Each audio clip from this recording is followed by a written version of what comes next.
말씀 로마서 8장 9절입니다. 하나님 말씀 로마서 8장 9절 한 목소리로 하나님 말씀 받겠습니다. 시작. 만일 너희 속에 하나님의 영이 거하시면 너희가 육신에 있지 아니하고 영에 있나니 누구든지 그리스도의 영이 없으면 그리스도의 사람이 아니라. 오늘은 참신앙인가 유사신앙인가 14번째 시간입니다. 오늘은 성령의 내주하심을 나타내는 증거라는 제목으로 하나님 말씀 나눌 때에 하나님의 은혜가 우리 모두 가운데 함께 할 수 있기를 축복하고, 특별히 하나님의 기준이 선명하게 비춰질 수 있기를 주님의 이름으로 축복합니다.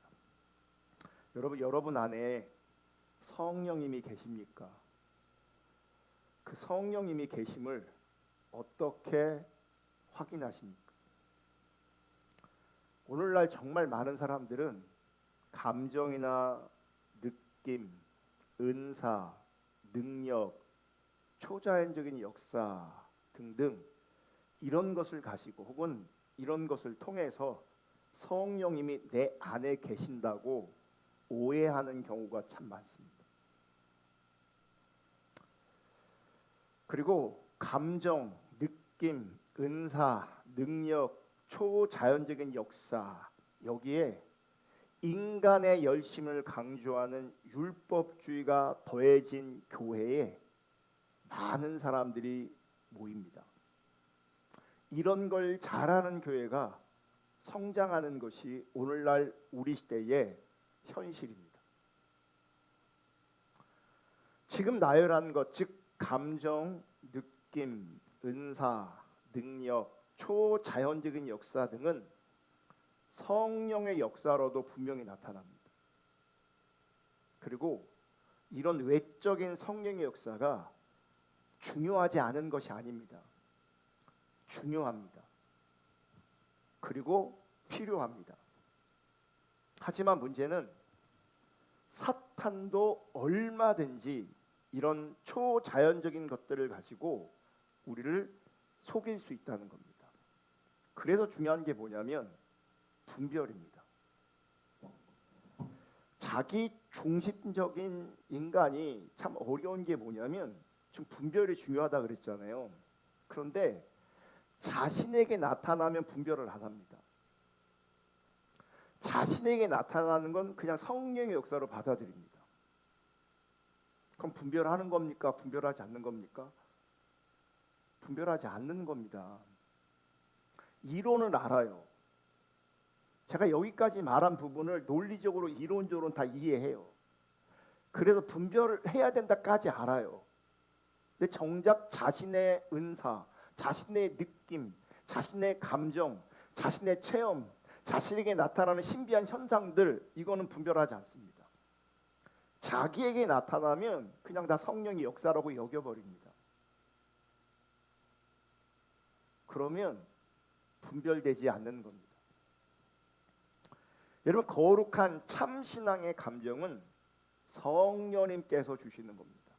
하지만 인간의 감정, 종교적 감수성은 얼마든지 사탄이 만들 수도 있고 인간이 만들 수도 있습니다. 참신앙과 유사신앙과 시즌 1 할 때도 제가 동영상 보여드렸는데 한 번 더 보겠습니다. 준비한 영상 보여주시고 조명 다 꺼주시고요. 아니 그 저 배우분들 눈물 연기하는 거 보면 진짜 어떻게 저렇게 막 눈물이 그렁그렁하게 이렇게 좀 매달리게 하다가 뚝 떨어지거나 그걸 어떻게 이렇게 하세요? 그냥 슬프니까 눈물 나는 건데. 억지로 어떤 장면을 생각을 한다거나 그런 적 그냥 없어요. 그냥 그거 빠져서 그게 네. 아니 그 현장에서도 10초만 딱 주세요 하면 10초 만에 눈물을 흘리신다고. 네. 네. 그 인물에 제가 들어가 있기 때문에 금방 나오죠. 또 많이 이렇게 도와주기도 해요. 이 사람이 만약에 감정이 지금 안 잡힌다 이러면 제가 도와줘요. 감정을 전달해주는. 혹시 저기 여기서도 혹시 부탁을 한번 살짝 들어봐도 됩니까? 그럼요. 그러니까 세호 씨가 좀 많이 장난기도 많고 좀 네네. 산만하시잖아요. 네네네. 근데 세호 씨의 감정을 제가 만지고 싶어요. 네네. 잠깐만. 우리는 하는 일이 계속 이게 그 웃는 일이라서 그런지 몰라도 눈물이 이렇게 막 내가 생각하는 대로 이렇게 안 그렇죠. 나요. 뭐 바로 뭐 여기 상황을 보지 마시고요. 눈치 보지 마시고 네. 지금은 저 눈만 보세요. 그리고 저한테만 집중을 해주세요. 네. 예, 제가 뭐라고 하는지 제 마음을 읽어주세요. 네.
네, 잘하셨어요.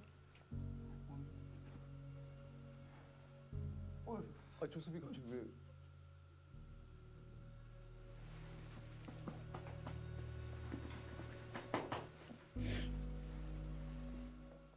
영순 씨도 됐습니다. 좀. 됐습니다. 어휴.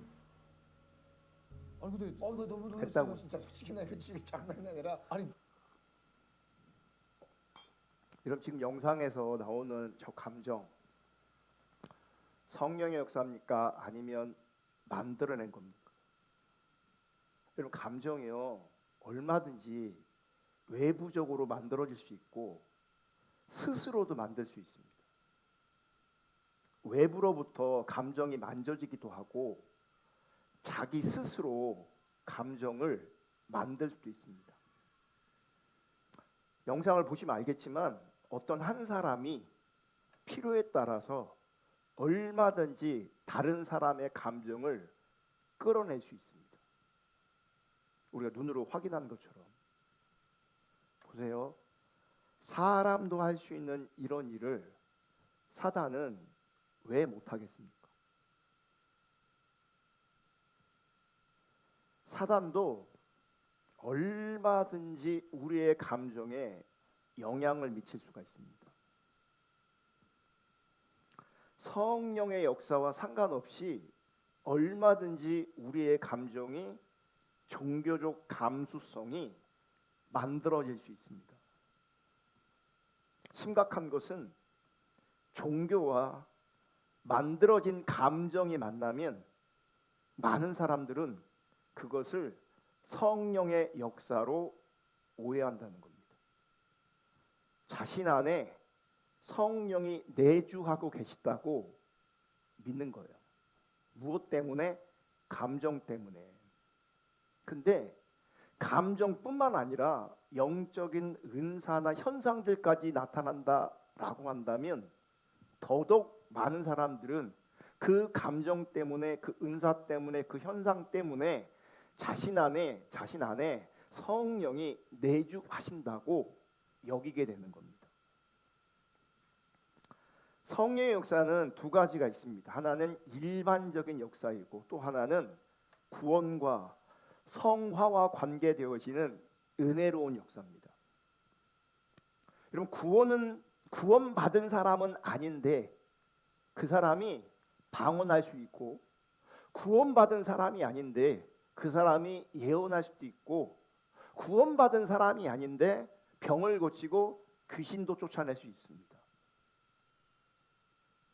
심지어 목사가 될 수도 있고 선교사가 될 수도 있습니다. 여기서 문제는 뭐냐면 지금 제가 표현할 때 구원받은 사람은 아닌데라고 여겼는데 그렇게 표현했는데 정작 이 사람은 자기가 구원을 받았다고 생각해요. 왜요? 방언하니까, 예언하니까, 자신에게 병을 고치고 귀신을 쫓아내는 능력이 나타나니까, 자기는 목사니까, 자기는 선교사로 사역하고 있고 주의 일을 하고 있다고 생각하니까.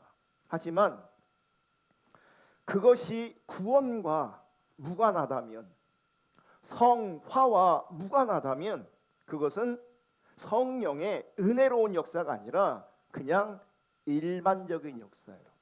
이 일반적인 역사는 구원과 상관이 없고, 이 일반적인 역사는 성화와 상관이 없어요. 그냥 방언이 나오고 은사가 나타나고 어떤 병고침이 나타나고 귀신도 쫓아내는 그런 축사도 가능할 수 있어요. 제일 중요한 건 뭐냐면, 그런데 구원과 상관이 없다고요. 성화와 거룩과 성결과 상관이 없다고요. 그래서 여러분, 우리는 우리의 신앙이 하나님께서 우리를 구원하시는 복음 위에 서 있는지, 그것도 견고하게 서 있는지 분명히 알아야 합니다. 우리가 구원하시는 복음 위에 견고히 서 있지 않으면 많은 사람들이 쉽게 미혹을 당합니다. 그래서 신앙이 아닌데 신앙으로 붙잡고 살아가고 있습니다.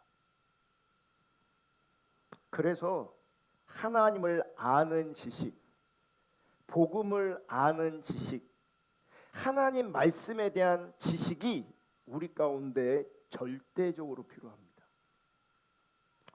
사실 한국 교회 굉장히 취약한 게 무엇이냐면, 종교적 모양이나 행위는 굉장히 그럴듯합니다.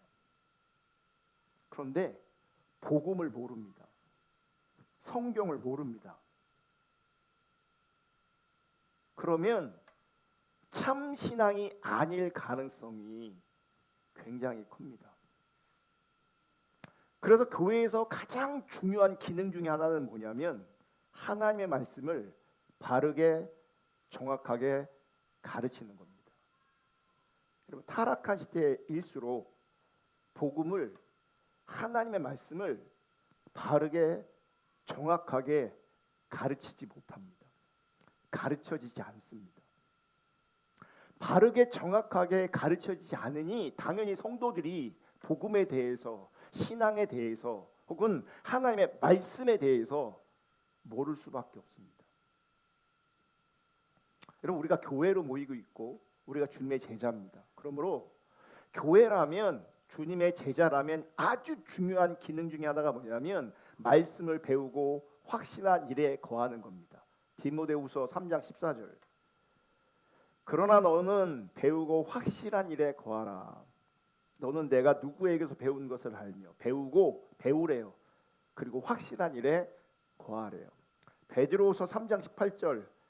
오직 우리 주 곧 구주 예수 그리스도의 은혜와 그를 아는 지식에서 자라가라. 그를 아는 지식에서 자라가야 합니다. 주님을 알아가는 것이 자라가야 합니다. 자, 성령이 내주하시는 것은 그러므로 외적인 어떤 모양이 아닌 거죠. 은사, 감정, 느낌, 현상 아닌 거죠. 그렇다면 성령님이 내 안에 내주하신다는 것을 우리가 어떻게 확인할 수 있는가? 성령님이 내 안에 계신다는 것을 확인할 수 있는 증거는 무엇인가? 잘 들으셔야 합니다. 그리고 말씀을 통해서 나를 진단하셔야 합니다. 그래야 내 안에 성령이 내주하시는지, 내 안에 성령이 없는지 분별할 수 있기 때문이에요. 오늘 본문 로마서 8장 9절을 보시면, 만일 너희 속에 하나님의 영이 거하시면 너희가 육신에 있지 아니하고 영에 있나니, 누구든지 그리스도의 영이 없으면 그리스도의 사람이 아니라. 지금 바울은 성령님을 이렇게 표현합니다. 하나님의 영으로. 또 뭐 어떻게 표현하냐면 그리스도의 영으로. 그러니까 하나님의 영, 그리스도의 영, 성령 다 같은 말인 겁니다. 그러니까 성령님을 하나님의 영으로, 성령님을 그리스도의 영으로 표현하고 있는 겁니다. 그러니까 여러분, 성령님은 그분 자체가 중요한 게 아니에요. 그분 자신이 중요한 게 아니라 성령님은 하나님이 소중하고 그리스도가 소중한 거예요. 그래서 성령님을 하나님의 영으로 그리스도의 영으로 표현하는 겁니다. 로마서 8장 9절의 이 말씀은 그리스도인의 정체성과 관련된 아주 중요한 말씀이에요. 그러니까 참된 그리스도인의 정체성과 관련된 아주 중요한 말씀이라고요. 그러니까 누가 진짜 그리스도인인가, 진짜 그리스도인이 누구인가라는 그리스도인의 정체성, 그리스도인의 신분, 그 위치를 분명하고 선명하게 보여주는 말씀이에요. 성경은 뭐라고 말하냐면 그리스도인은 그 안에 하나님의 영이 거하시는 사람이라고 말하는 거예요. 우리 안에 하나님의 영, 그리스도의 영이 거할 때 그 사람이 그리스도인인 겁니다. 하나님의 영이, 성령님이 우리 가운데 거하지 않으면, 성령님이 우리 안에 계시지 않으면 그 사람은 그리스도인, 그리스도의 사람이 아닌 겁니다. 나는 교회를 다녀요. 나는 성령을 체험했어요. 나는 방언하는, 예언하는 은사가 나타나요. 나는 기도했더니 응답받은 적이 여러 번 있어요. 여러분, 이런 걸 가지고 나는 그리스도인입니다 라고 확신하면 안 됩니다.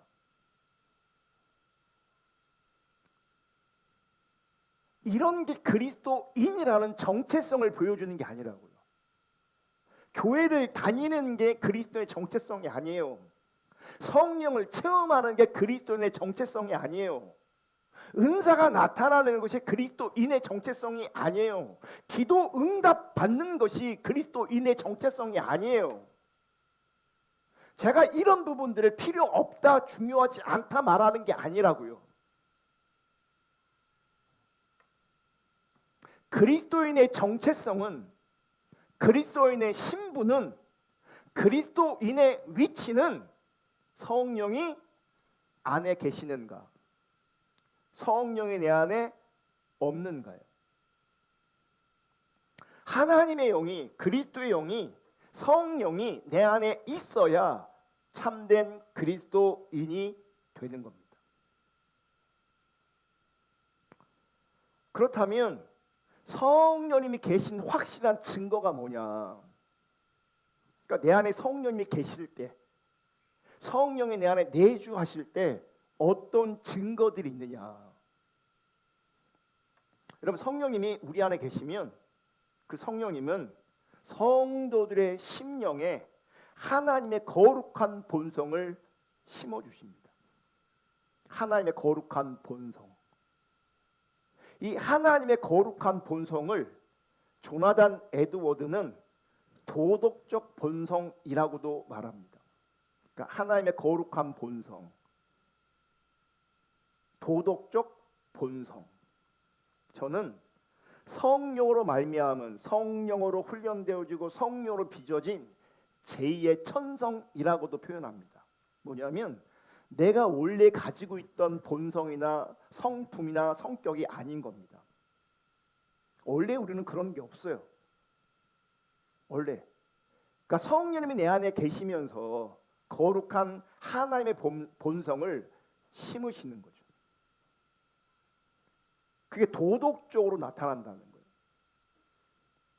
성령님께서 성도 안에 거하시고 그 성도를 하나님의 성전 삼으셨을 때에 하나님은 그 사람의 심령에 하나님의 거룩한 본성, 도덕적 본성을 계속해서 심으시는 겁니다.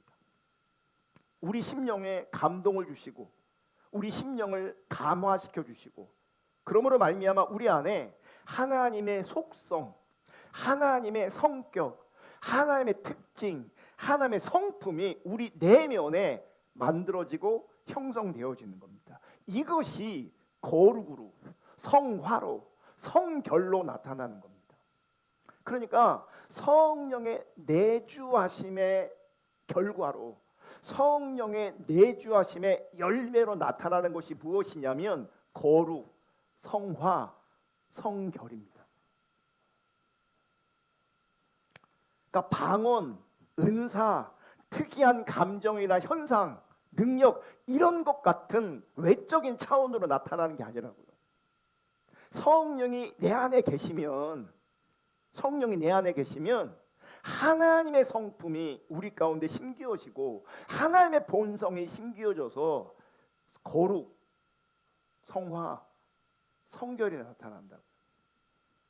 여러분, 성도 안에 하나님의 속성, 하나님의 성격, 하나님의 특징, 하나님의 성품을 닮아가게 하시는 것은 성령님만 우리 안에서 행하실 수 있는 일입니다.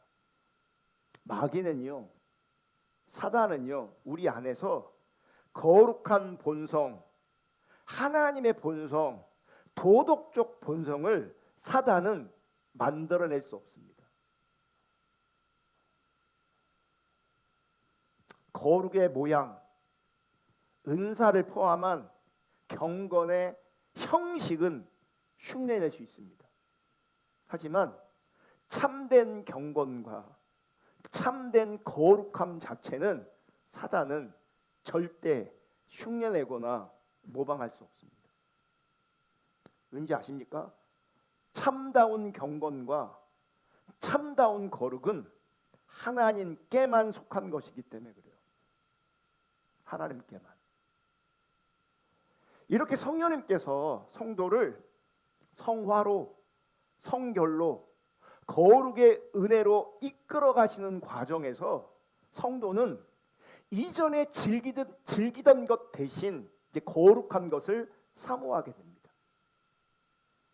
일시적이고 찰나적인 것이 아니라 이제는 영원한 것을 바라보게 됩니다. 하나님의 거룩하심과 같이 거룩해지고 싶은 열망, 거룩해지고 싶은 소망을 품게 됩니다.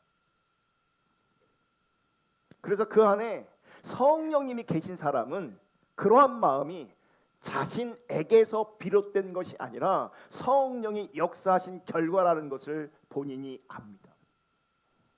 내가 스스로 하는 생각이라면, 내가 스스로 사모하는 것이라면 잠시 그러고 맙니다. 나도 거룩하게 살고 싶다. 내가 성경을 좀 읽고 싶다.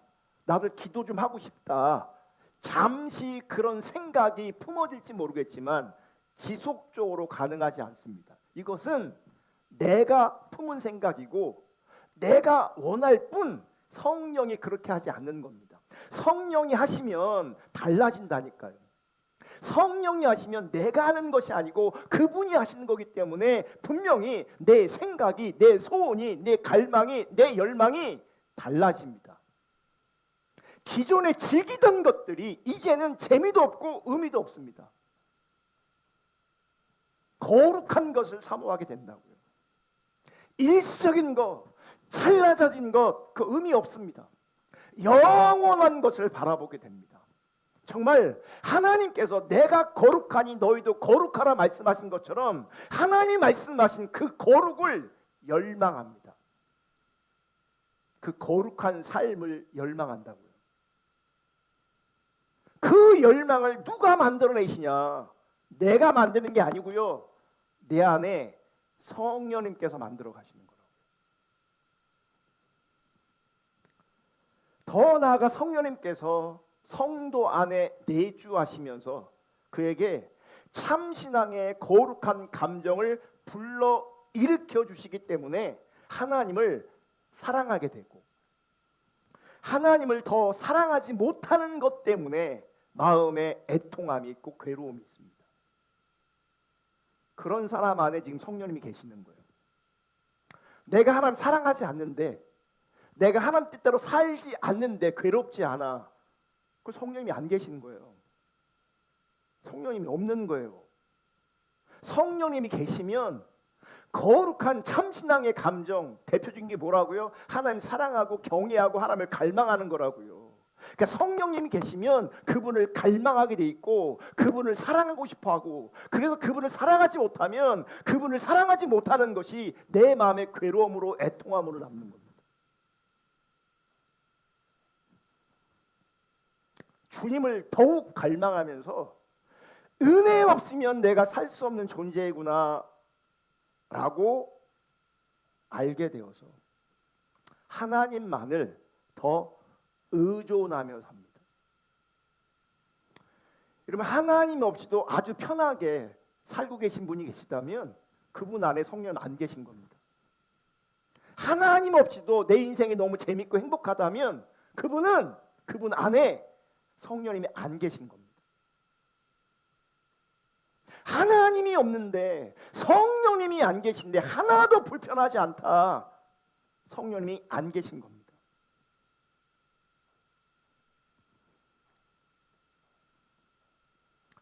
성령님이 내 안에 계시면, 성령님이 내 안에 내주하시면, 예전에는 아무렇지 않게 행했던 것들이 이제는 죄라는 것이 인식되어집니다.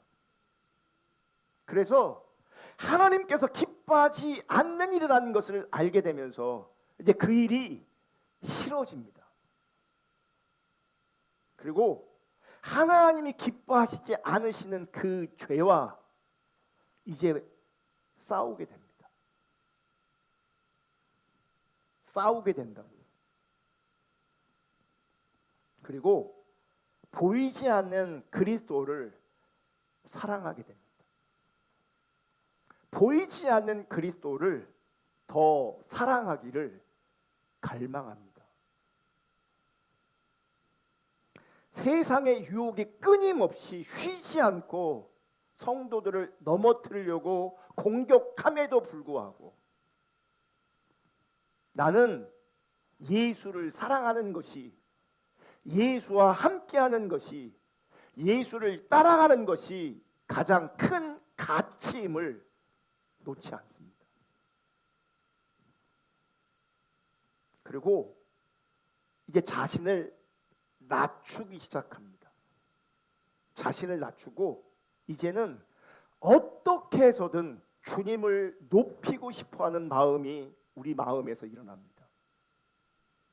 옛날에는 어떻게 해서든 내 이름이 드러나고 내가 인정받아야 희열을 느끼고 만족감을 느끼고 행복감을 느꼈습니다. 근데 이제는 자기를 부인하는 마음이 일어나는 동시에 하나님의 이름만을 영화롭게 되기를 원하는 마음이 우리 마음 안에 간절해집니다. 또한 말씀대로 순종하며 살고 싶어하는 마음이 생깁니다. 여러분, 이런 마음들이 성령님께서 내 안에서 주시는 마음들, 성령님께서 부어주시는 마음들이라고.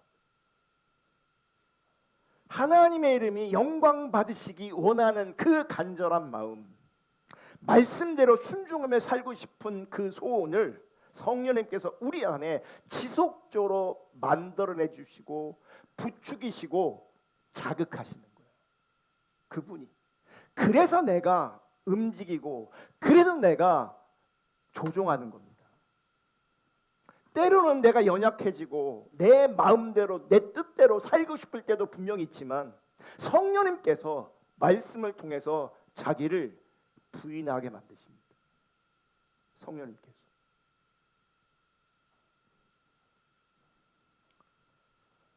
여러분, 이런 것들이 성령님께서 그분의 자녀들에게 내주하시며 하시는 일입니다.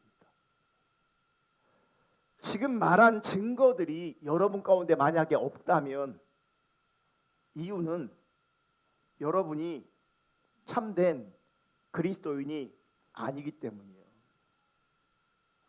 성령님이 계시면, 성령님이 내주하시면 이런 일이 있다고요. 이런 일이 없다는 얘기는 성령이 없다는 얘기고, 성령이 없으면 그리스도의 사람이 그리스도인이 아니라고 성경은, 바울은 분명히 우리 가운데 말씀하고 있어요.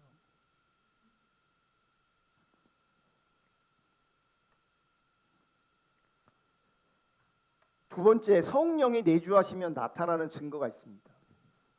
성령님은 우리에게 확신을 주십니다. 확신. 로마서 8장 16절 다 같이 읽습니다. 시작. 성령이 친히 우리의 영과 더불어 우리가 하나님의 자녀인 것을 증언하시나니. 여러분, 이 말씀은 성도 안에 거하시는 성령님께서 우리의 영, 성도의 영과 더불어서 우리가 하나님의 자녀라는 사실을 증언하신다고 말씀하고 있습니다. 그럼 증언하다 이 말은 뭐냐면 법적인 용어입니다. 그래서 이 증언에는 법적 효력이 있습니다. 말씀을 보시면 여러분 성령님은 거짓말을 할 수 있을까요? 못할까요? 성령님은 여러분 거짓말 합니까? 안 합니까? 여러분은 거짓말이 가능합니까? 가능하지 않으십니까?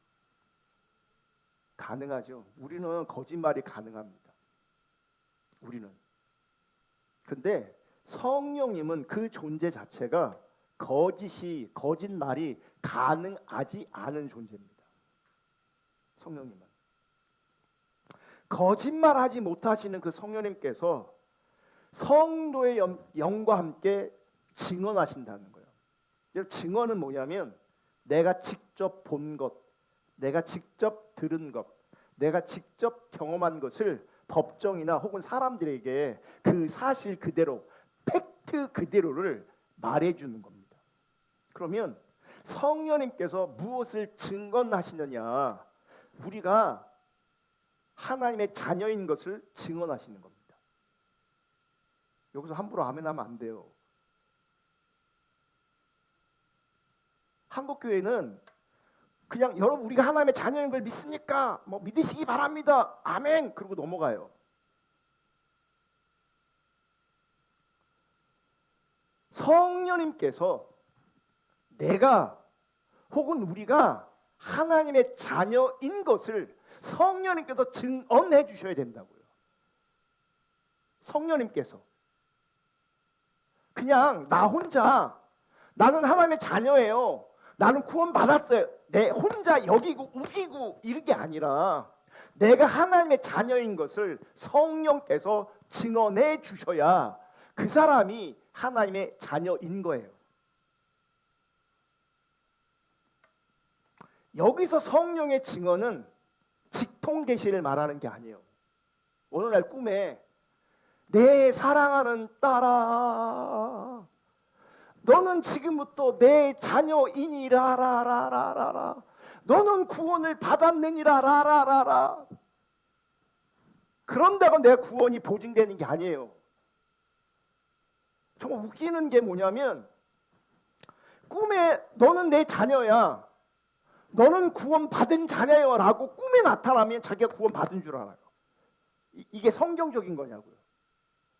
꿈을 통해 구원이 보증되고 꿈을 통해 구원이 확증되냐고요. 그게 성경적인 거냐고요. 예? 이게 성경적인 거냐고요. 기분은 좋겠지. 꿈에서 하나님 피스꿈을 한 분이 나와서 정체를 알 수 없어. 진짜 하나님인지 진짜 예수님인지 누가 알아요. 그게 진짜 영적인 꿈인지 개꿈인지 누가 아냐고요. 감정도 만들 수 있고요. 내 감정 안에 있는 것들이 꿈으로 반영될 수도 있어요. 내가 원하고 갈망하는 것들이 꿈에 나올 수도 있다고요. 이런 꿈 가지고 나의 어떠함을 특별히 나의 정체성에 관한 것을 보증하고 확증하면 큰일 납니다. 꿈 가지고. 성령님의 이 증언은요 직통 계시를 말하는 게 아니에요. 너는 내 아들이야, 너는 내 딸이야, 너는 구원 받았어. 이런 직통 계시가 우리 가운데 주어지지 않아요. 여러분 성경 외에 다른 직통 계시는 없습니다. 그래서 성경 외에 다른 계시를 가르치는 사람이나 단체나 교회가 있다면 정확하게 이단이거나 이단적인 겁니다. 여러분 주변에 어떤 교회가 표현을 하나님이 이렇게 말씀하십니다를 성경에 나와 있는 걸 가지고 하나님 이렇게 말씀하십니다라고 하면 그건 틀린 게 아니지만 성경과 상관없이 하나님이 나에게 직접 말씀하신 어떤 것들을 가지고 하나님이 나한테 이렇게 지금 말씀하십니다라고 말한다면 그 사람은 이단입니다. 하나님이 그렇게 직통으로 우리 가운데 말씀하지 않습니다.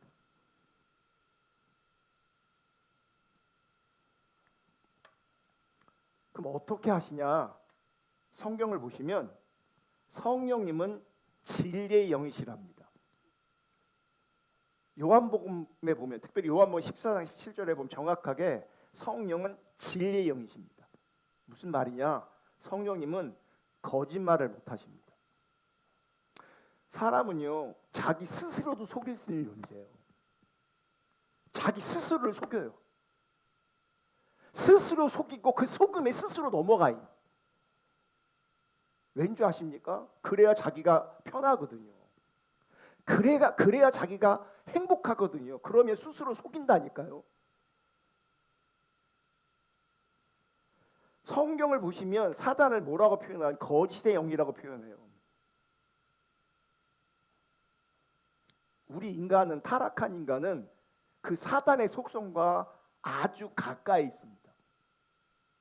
제가 아까 물었잖아요. 여러분 거짓말 하시냐고. 우리는 거짓말 한다니까요. 우리는 진실만을 말하는 그런 존재가 아니에요. 스스로도 속인다. 스스로도 속여요. 우리의 속임 중에 아주 강력한 게 뭔지 아십니까? 우리는 철저하게 타락하고 부패한 존재임에도 불구하고 자기를 괜찮은 존재로 인식하고 있어요. 스스로 속이는 거예요.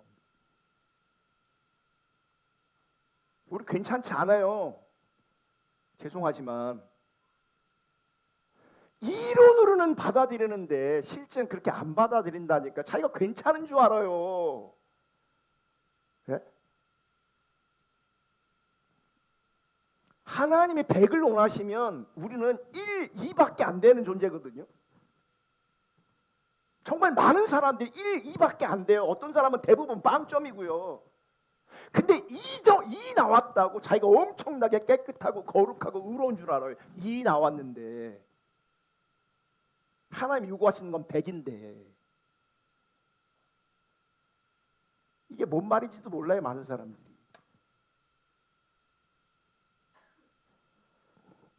하나님은 진리의 영이시고 성령님은 진리의 영이시고 그분은 그리스도만을 증거합니다. 그리스도만을. 그리고 그분은 우리 주님께서 가르치신 그 모든 것을 생각나게 하신다고 성경은 말하고 있고 그 의미를 깨닫게 해주시는 분이라고 말씀하고 있어요. 그러니까 성령님은요, 잘 들으세요. 성령님은 내가 부리는 분이 아니에요. 많은 은사 집회 보면요, 성령님을 막 부려요. 성령을 부려요. 빠야! 막 하면서 불 받아라! 막 그래. 이거 다 성령님을 부리는 거예요. 우리가 성령님을 겸손하게 환영할 수는 있지만 그분을 부릴 수 있는 존재가 아니에요. 우리는 예수의 이름을 가지고 성령의 이름을 가지고 그분들을 부리는 경우가 있어요.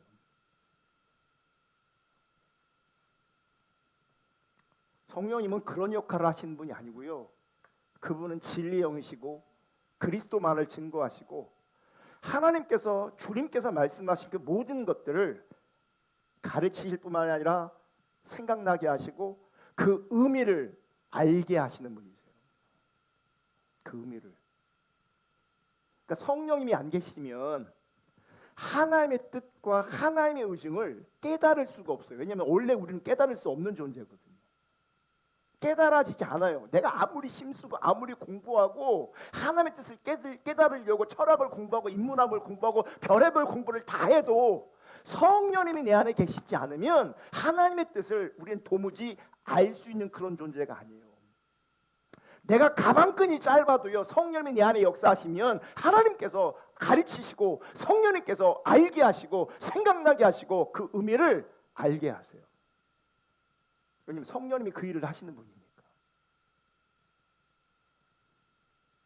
그래서 바울은 이렇게 얘기해요. 고린도후서 4장 6절 다 같이 읽습니다. 시작.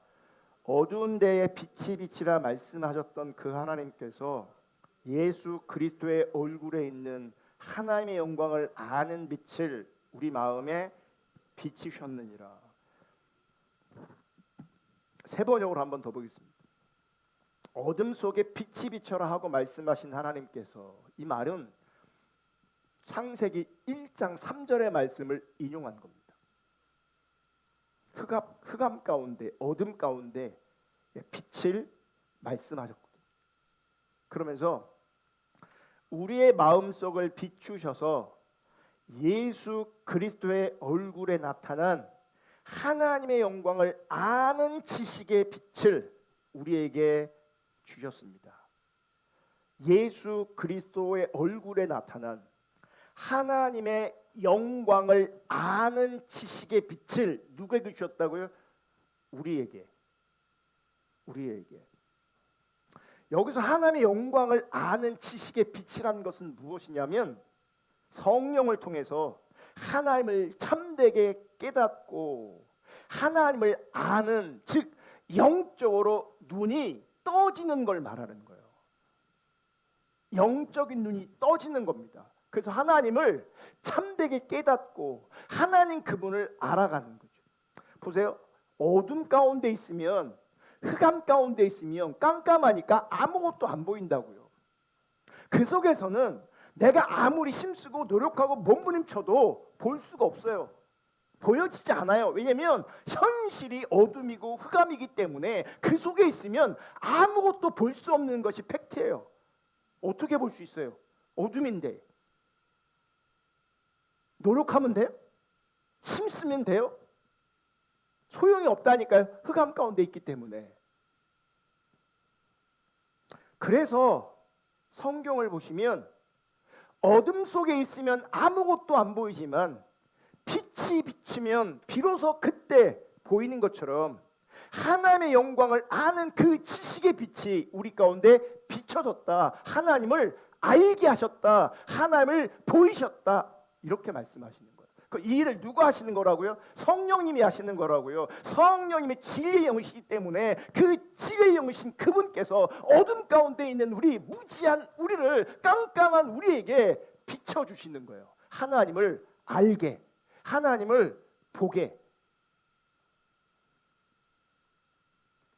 성령님께서 우리로 하여금 그 일을 하시는데 구체적으로 성령님이 그 일을 어떻게 하시는 거냐? 말씀을 통해 그 일을 하시는 거라고요. 진리의 영이시고 말씀하신 바를 생각나게 하시고 그 말씀하신 바를 깨닫게 하신다고요. 그게 우리 가운데 빛이 비추는 거라고요. 빛이. 그래서 우리로 하여금 하나님의 말씀을 열어주시고 하나님의 말씀을 보게 하시는 거죠. 그러니까 말씀이 열릴 때에 그 말씀 속에서 하나님의 거룩하심을 발견하는 거예요. 말씀 속에서 그분의 선하심을 발견하고 말씀을 통해서 발견된 그 하나님 때문에 내가 감격하게 되어지는 거예요. 그 성령님께서 그 말씀을 통해서 우리의 영과 더불어서 우리 가운데 확증하시는 거예요. 너는 내 자녀다. 그래서 로마서 8장 15절에 보시면 다시 한번 읽을게요. 8장 15절 읽습니다. 시작. 너희는 다시 무서워하는 종의 영을 받지 아니하고 양자의 영을 받았으므로 우리가 아빠 아버지라고 부르짖느니라. 로마서 8장 15절은 우리가 하나님의 자녀가 되었다라는 것을 어떻게 표현하냐면 양자의 영을 받았다 이렇게 표현하시는 거예요. 양자의 영을 받았다. 그래서 하나님을 어떻게 부를 수 있는 거예요? 이제는 아빠라고 부를 수 있는 거예요. 아빠, 아버지. 이런 바울이 활동했던 1세기 로마 사회에서는 양자가 되는 것을, 양자가 되는 일을 매우 흔한 일이었습니다. 그러니까 여기서 양자는 오늘날 아기를 입양해서 키우는 그런 양자의 개념이 아니라 성인을 입양합니다. 그러니까 성인을 입양해서 너는 이제 내 아들이야 라고 하면서 후계자로 삼습니다. 후계자로. 그럼 배너라는 영화 보시면 아주 좋은 영화입니다. 벤허, 배너. 안 보신 분들은 이렇게 옛날 거 버전으로 보셔요. 한 4시간짜리예요. 예. 근데 영화 되게 무겁고 재밌습니다. 의미도 있고. 그 배너에서 주인공이 이제 억울하게 노예 생활을 합니다. 그런데 로마의 어떤 고위 관료를 죽을 뻔한 상황에서 이 배너가 그를 살려주고 구해줍니다. 그 인연 때문에 노예였던 배너는 그 고위 관료의 양자가 됩니다. 그리고 후계자가 됩니다. 여러분 이게 복음이 내포되어 있다니까요. 우리 원래 신분은 노예인데, 노예인데 어떻게 된 거예요? 양자 삼아진 신분이 바뀌는 거예요. 이렇게 양자 삼을 때 법적 효력을 가지는 증인이 필요한 겁니다.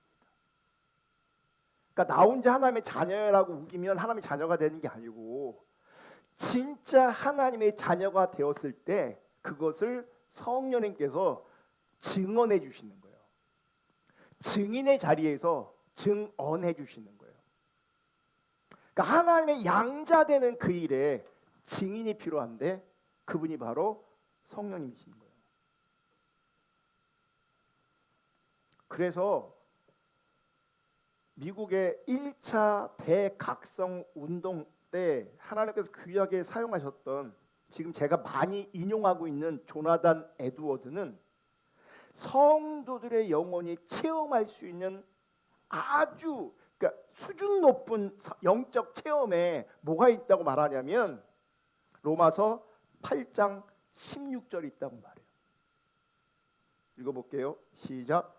성령이 친히 우리의 영과 더불어 우리가 하나님의 자녀인 것을 증언하시나니. 이걸 뭐냐면 성도의 영혼이 체험할 수 있는 아주 강력한 성령의 증거 중 가장 높은 수준의 성령의 역사는 우리가 하나님의 자녀 된 것을 성령이 증언하셔서 내가 하나님의 자녀인 것을 알게 되는 것. 이게 가장 높은 수준의 성령의 역사라는 거예요. 우리 옛날에 제가 어렸을 때 우리 교회가 은사가 많이 나타나는 그런 교회였거든요. 그러면 이제 가만히 듣다 보면 어른들 얘기 들어보면 은사 얘기를 그렇게 많이 해요. 그러면서 가장 밑바닥에 있는 은사가 방언이다. 그래서 방언은 은사 중에 은사로 쳐주지도 않아요. 그때는 시대적 분위기도 그랬어요. 그래서 한월산 기도원 가면요 개도 방언한다 그랬어요. 개도.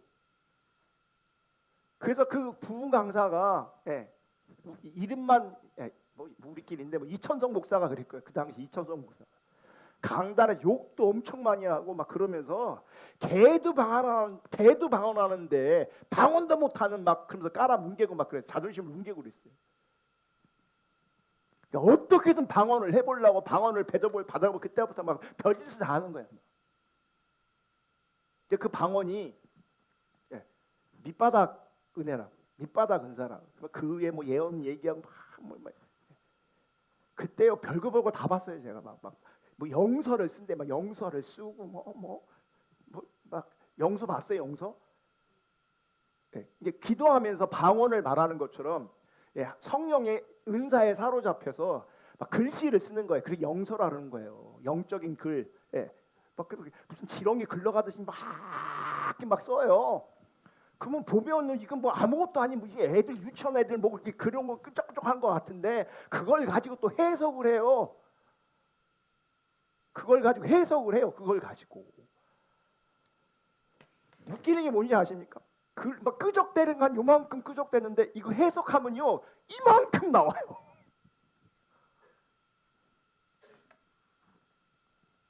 그랬어요. 옛날에는 그러니까 은사를 소중히 여길 때 어떤 경우는요 그 은사와 진리와 혹은 말씀이 부딪히는 경우도 있어요. 근데 말씀을 모르니 은사가 압도하고 은사가 지배하게 돼요. 성령님은 여러분 성령님을 인식할 때 아주 중요한 게 뭐냐면 그분은 진리의 영이라고요. 성령님은 진리의 영이세요. 은사를 부정하지 않지만 성령님은 진리의 영이시고 하나님의 영이시고 그리스도의 영이세요. 아멘. 그 성령님께서 내가 하나님의 자녀인 것을 알게 하신다고요. 알게. 내가 하나님의 자녀인 것을 하나님 앞에서 성령님께서 증언하시는 거예요. 그 증언을 통해서 우리 가운데 내가 하나님의 자녀이구나라고 하는 것이 확신되어지는 거예요. 내 스스로 여기고 확신하는 게 아니라 성령님께서 확신케 하는 거예요. 문제는 이 확신은 내가 스스로 여기는 확신이 아니라는 거예요. 자 보세요. 성령님이 주시는 그 확신과 내가 스스로 여기는 확신은 어떤 차이가 있는가? 어떻게 다른가? 여러분 성령이 주시는 확신으로 내가 하나님의 자녀인 것을 아는 사람에게는 참신앙의 거룩한 감정, 하나님의 본성, 도덕적 본성이 함께 심기어지기 시작합니다. 그래서 하나님의 자녀인 확신이, 그러니까 성령을 통한 확신이 내 안에 있으면 내가 하나님 자녀답게 존재하게 되는 거죠. 무슨 얘기냐면 성령님의 증언, 성령님이 주시는 확신과 내 상태가 일치하게 된다고요. 왜냐하면 내가 하나님의 자녀됨을 내 스스로 주장하는 게 아니라 성령님이 내 안에 계시면서 너는 하나님의 자녀야라고 확신케 하시는 거잖아요. 그 얘기는 뭐예요? 그분이 내 안에 내주하시는 거란 말이에요. 그래서 거룩한 본성이 심겨지고 도덕적 본성이 심겨지고 참신앙의 거룩한 감정이 우리 가운데 실제되어지는 거라고. 그래서 성령님의 증언과 내 상태가 일치돼야 돼요.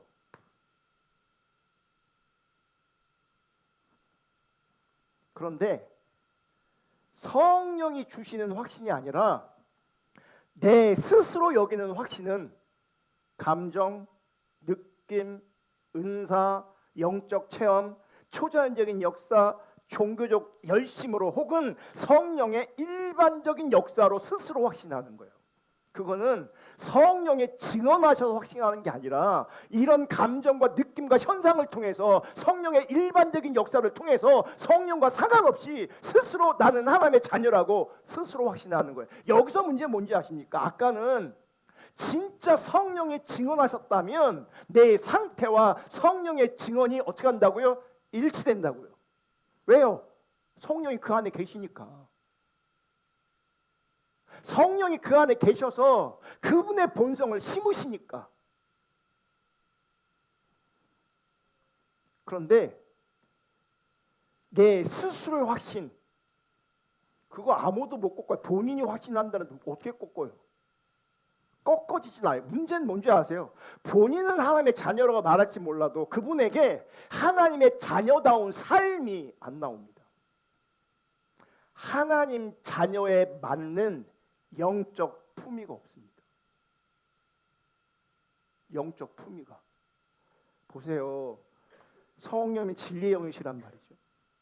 진리의 성령이 우리 가운데 임하시면 내가 뭘 추구하게 돼 있어요? 그분이 진리야. 그럼 나는 진리를 추구하게 돼 있죠. 진리를 추구하면요, 하나님의 자녀다운 진리를 추구하는 영적 품위를 갖게 돼 있어요. 영적 품위. 종교는 스스로 확신하는 사람에게는 이 영적 품위가 없어요. 영적 품위가 안 나온다고요. 못 만들어요. 왜냐면 나한테 그런 자원이 없거든요.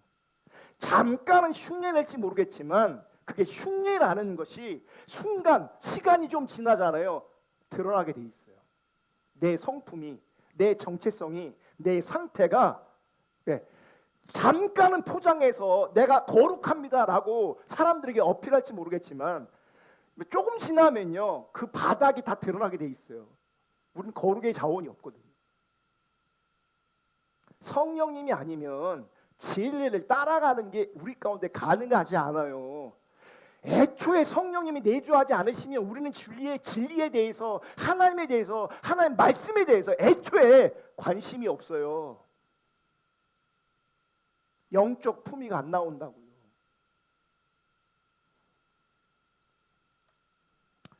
여러분, 하나님의 자녀다운 영적 품위가 있는 삶은 성도가 하나님 말씀에, 하나님의 기준에, 하나님의 뜻에, 하나님의 의도에 순종하며 사는 삶으로 나타납니다.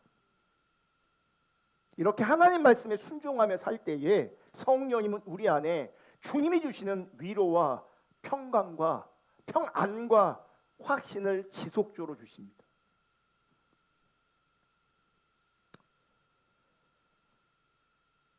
제가 조금 전에도 언급했지만 요한복음 14장, 16장을 통해서 성령님에 대해 가르치신 말씀이 있어요. 첫째, 성령님은 진리의 영이시다.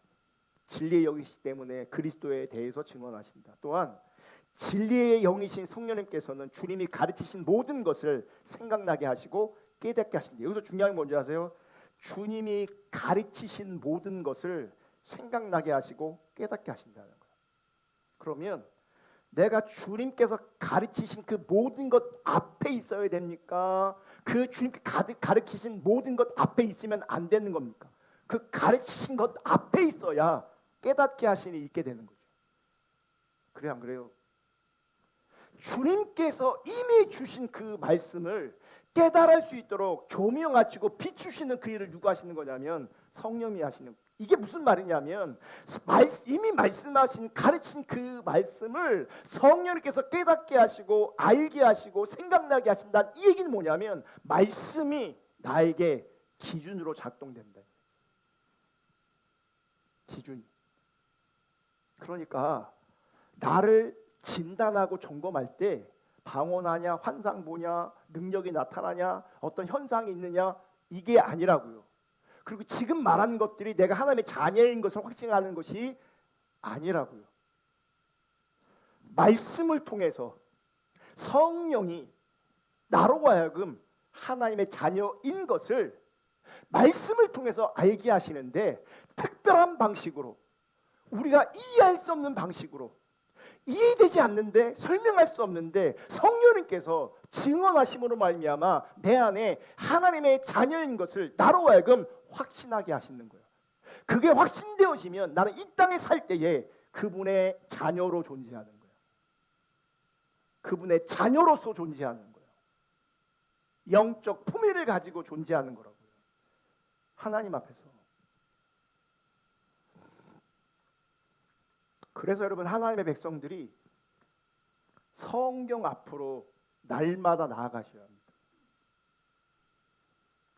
참으로 성령의 사람이라면 성령이 그 안에 거하시는 사람이라면 은사를 추구하는 것이 아니라 은사 집회를 쫓아다니는 것이 아니라 하나님의 말씀을 사랑하는 사람으로 존재하게 되는 겁니다.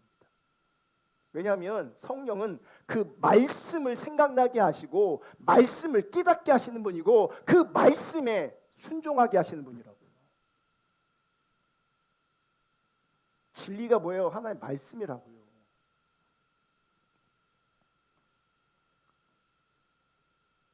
그 말씀을 사랑하게 하시는 그 일을 하나님이 하시는 거, 성령님이 하시는 것이고요. 성령님은 그 말씀의 길을 따라 그 진리의 길을 따라 하나님의 자녀들을 거룩하게, 성결하게, 성화로 이끌어 가시고 세워 가시는 겁니다. 그러므로 반드시 인식하시고 기억하시기를 주님의 이름으로 축복하는데 성경을 읽지 않으면서 스스로 하나님의 자녀라고 확신을 가지고 사는 것처럼 모순된 일은 없습니다. 내가 성경을 가까이 하지 않는데 성경을 멀리 하는데 난 하나님의 자녀다라고 말한다면 그건 모순이라고요. 성령님의 증언과 내 상태가 지금 일치되지 않는 거라고요. 따로 놀고 있다고요. 적어도 내가 진짜 하나님의 자녀라면 이런 말씀에 대한 사모함이 있어야 돼요. 말씀을 사모하셔야 돼요. 종교적으로 성경을 읽어내는 성취감이 아니라 말씀이 진리이고 그 진리의 길을 따라 내가 존재해야 되기 때문에 그런 관점으로 말씀을 가까이 하고 말씀을 사랑하셔야 돼요. 아멘. 제가 더 심하게 혹은 극단적으로 여러분을 도전하면 성경을 읽지 않는 사람은 하나님의 자녀가 아닐 가능성이 매우 큽니다.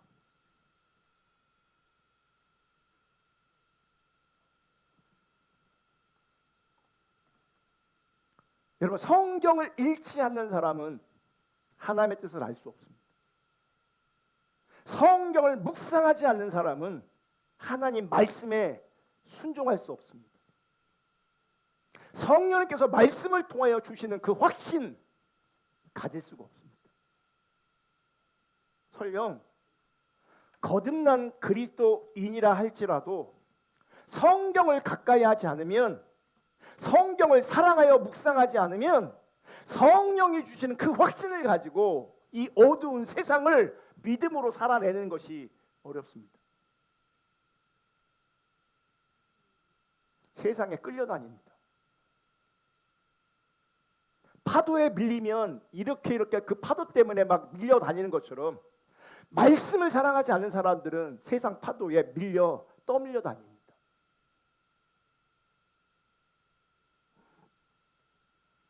그래서 여러분, 내 안에, 여러분 안에 성령님이 계십니까? 라고 하는 이 질문은 굉장히 중요한 질문이고, 성령이 내 안에 계시면 그 성령님께서 이런저런 일들을 하시고 그 일들을 통하여 나는 이 땅에서 하나님 바라보면서 말씀을 통해서 그분의 뜻과 의중 앞에 순종하는 삶을 살게 되시는 겁니다. 다시 로마서 8장 9절 읽겠습니다. 시작.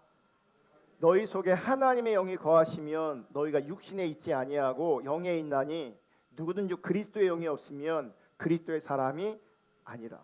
여러분, 우리가 이렇게 주일날 모여서 예배를 드리고 말씀을 듣습니다. 어떤 분들은 교회에서 봉사도 합니다. 그럼에도 불구하고 하나님의 영이 거하시지 않으면 그분은 그리스도인이 아닙니다. 그 성경을 잘 보시면 하나님의 영이 거하시면 너희가 육신에 있지 않다라고 말합니다. 이 얘기는 내가 육신에 거하고 있으면 성령이 안 계시는 거죠. 그리스도인이 아닌 겁니다. 그럼 육신에 있는 게 뭡니까?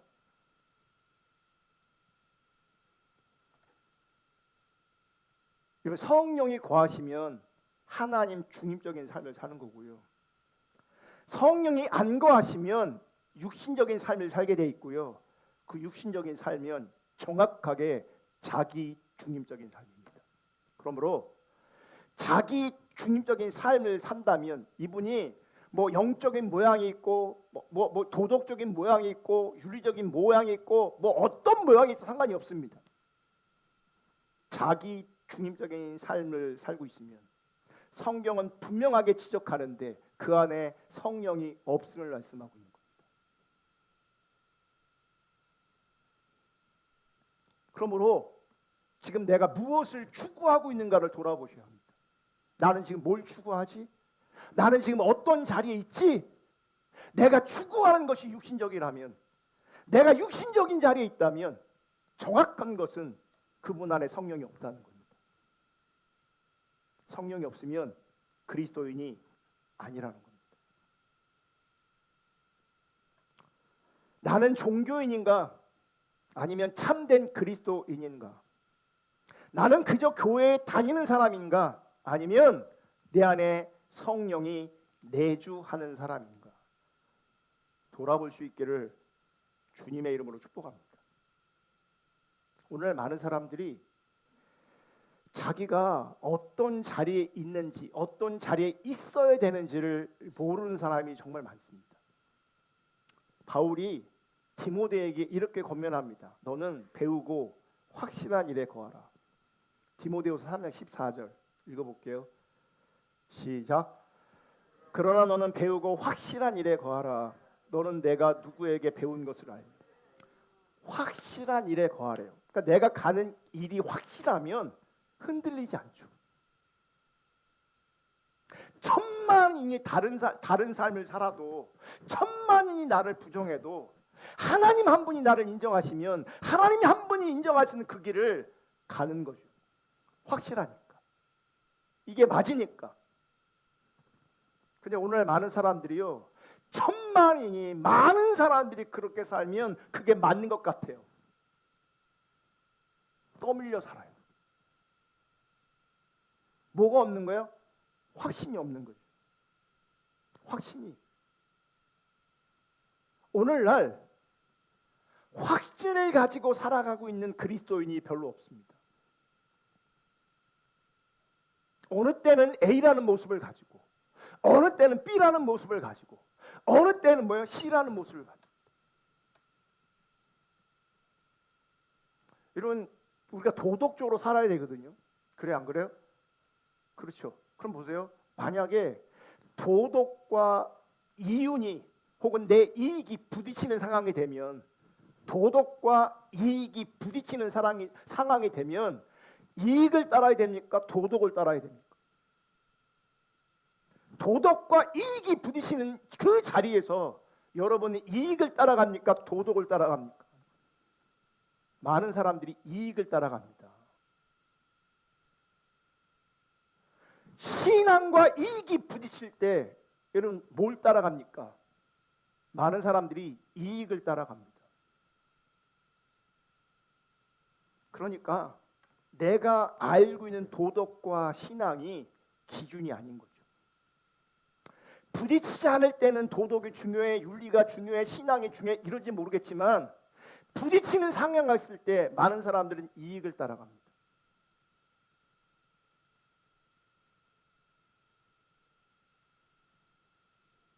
영과 육이 부딪힐 때 많은 사람들이 육신에 속해서 육을 따라갑니다.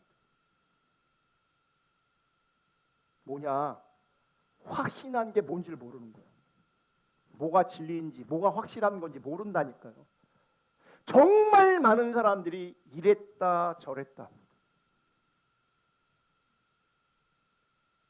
그것은 성령이 내주하시는 증거가 아닙니다. 이랬다 저랬다 하는 것은.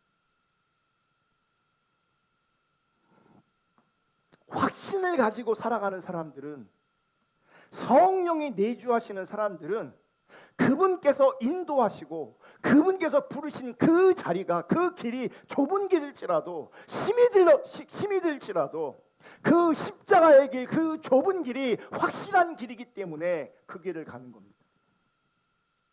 힘들어도 갑니다. 어려워도 갑니다. 왜냐하면 그 길이 하나님께서 비추신 길이기 때문에.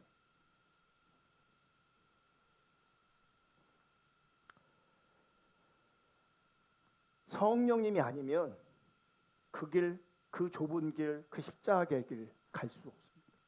성령님이 내주하시기 때문에 그 길을 가는 겁니다.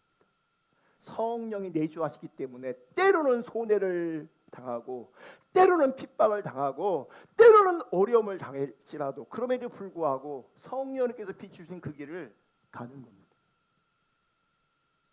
그러니까 성령님이 아니면 설명할 수 없는 그 길을 가는 겁니다. 여러분, 이익을 따라가는 그 길은요, 그러니까 성령님이 아니어도 얼마든지 이해되는 겁니다. 이익을 따라가는 그 길은. 근데 그 반대 길을 가는 건요, 성령님이 역사하지 않으시면, 성령님이 내주하지 않으시면 그 길은 아무도 못 갑니다. 그러므로 예배를 드렸는데 내가 기분이 좋아졌다, 찬양을 부르는데 가슴이 울컥했다, 이런 식으로 성령님이 내 안에 계시다는 것을 좀 주장하지 않기를 주님의 이름으로 축복합니다. 감정이나 느낌이나 은사를 가지고 성령의 내주하심을 확신하거나 주장하지 않기를 주님의 이름으로 축복합니다. 성령이 내 안에 내주하시면 말씀 앞으로 가게 되어 있습니다. 말씀에 순종하게 돼 있고, 그 자리에 다니엘 11장 32절처럼 꿋꿋하게 하나님 앞에 살아가게 됩니다. 11장 32절 읽겠습니다. 시작. 그가 또 언약을 배반하고 악행하는 자를 속임수로 타락시킬 것이나 오직 자기의 하나님을 아는 백성은 강하여 용맹을 떨치리라. 성령이 내주하시면, 진리가 비춰지면, 확실한 일에 거하면 꿋꿋하게 하나님 앞에 사는 겁니다. 세상의 가치관을 거스르고 하나님 없는 시대를 거스르며 하나님 앞에 살아가는 겁니다. 성령이 내주하시는 사람은 그런 삶을 삽니다. 마지막으로 어떤 목사님께서 페이스북에 이런 글을 올리셨는데 공감에 대해서 소개하고 말씀 맡기려고 합니다. 지금 한국교회에 절실히 필요한 것이 무엇인가? 무엇 같은가? 신학책, 성경 공부 프로그램, 기도회, 설교 컨퍼런스. 아니다. 상식과 양심이 필요하다. 정신 차리자 제발. 여러분, 상식과 양심도 무너져 있는 사람 안에 성령님이 거하시겠습니까? 상식도 안 통하는 사람에게 그 안에, 양심도 안 통하는 그 안에 성령이 계시겠냐?